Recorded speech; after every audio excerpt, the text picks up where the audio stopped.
What kind of game plan gives Chelsea any type of chance tomorrow? Is there one?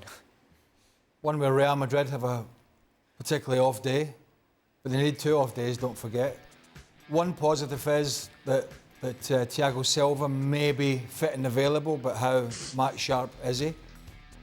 Look, there's a ready-made excuse for this Chelsea team. They're sitting in the bottom half of the Premier League.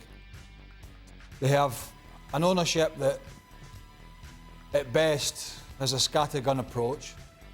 They've already fired 2 managers, so the culpability has already been shoved to the manager's feet and door.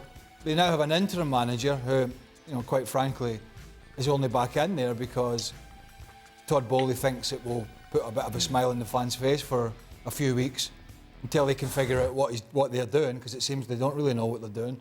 So when when nobody expects you to do anything and you go to Real Madrid with all these great players and they've been rested from the Villarreal game, most of them, 6 of them, and you're against a team who, if they get beat by 3 or 4, they'll get on the plane and blame somebody else. They'll blame the ownership, they'll blame the interim manager, they'll blame Graham Potter.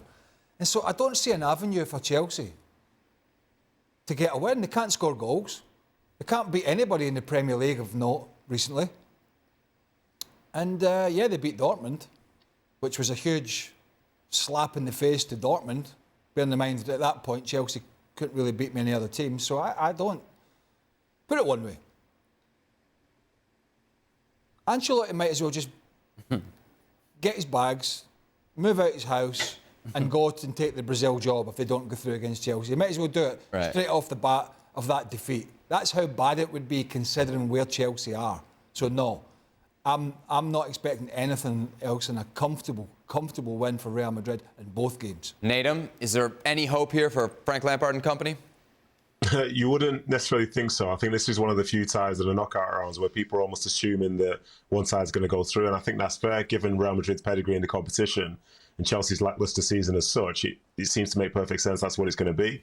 I think in terms of their game plan, though, if they can somehow get a result, because most people expect them to lose, and that's understandable playing in the Bernabeu, but if they can have a result whereby they give their fans a reason to actually go to the second leg next week, whether it's only 1, perhaps 2, then maybe they arrive there with a little sense of hope. And as we mentioned earlier, what happens if Bayern score early? Well, what happens if Chelsea score early?